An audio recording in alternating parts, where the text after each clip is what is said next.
apa yang menjadi target atau program selanjutnya? Ya, target dari peluncuran gerakan Wakaf First hari ini adalah untuk mensyiarkan wakaf lebih masif lagi, karena sebelumnya kita sudah meluncurkan gagasan yang kita sebut dengan Wake Up Wakaf. Jadi yang sebelumnya membangunkan kesadaran orang untuk tahu apa itu wakaf secara dasar dulu, membangunkan keinginan, kecintaan terhadap wakaf, minimal wakaf dikenal dulu.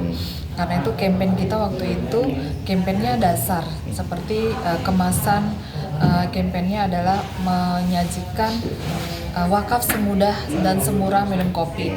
Jadi seharga 15.000 orang itu bisa berwakaf, sehingga campaign ini bisa diterima nggak hanya lansia aja kan, karena wakaf sebelumnya seolah-olah segmented untuk orang tua yang mapan gitu ya. Kemudian hari ini kita coba menggeser ke milenial, karena seperti yang disampaikan tadi bahwa Indonesia itu merupakan negara paling dermawan gitu. Nah, 3 tahun yang kita rasakan pada saat campaign Wake Up Wakaf ini sudah cukup berhasil. Partisipasi dari kalangan milenial cukup bagus, cukup tinggi.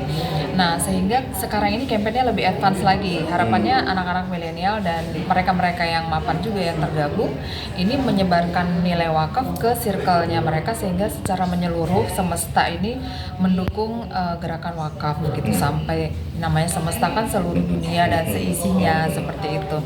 Ini berbicara tentang wakaf dan kampanye juga lebih advance ya. Tadi misalnya bagaimana kita menawarkan publik misalnya mendukung program sentra ternak di Dede Farm kita di Banten dengan hanya berwakaf senilai berapa ya tadi ya, kalau tidak salah 18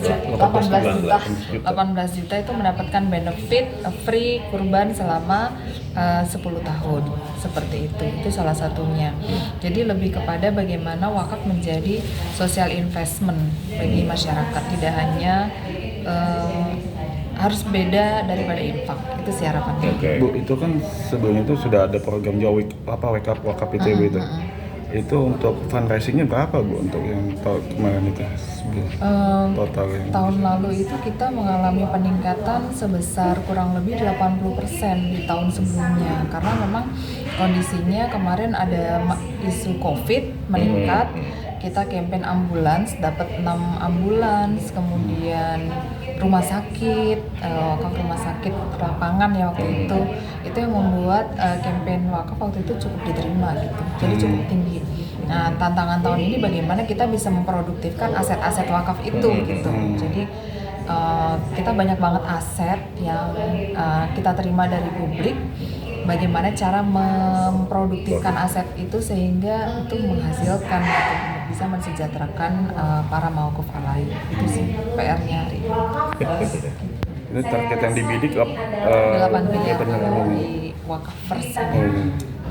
Wakaf Universe. Itu strateginya gimana Bu? Misalnya nanti untuk mencapai angka 8 miliar itu? Ya, kita tentu pertama mengaktifasi database donatur kita. Database donatur wakaf itu memang lebih sedikit daripada donatur zakatnya Dompet Duafa. Jadi ada cross selling, donatur yang sudah berzakat dan berinfak kita perkenalkan wakaf.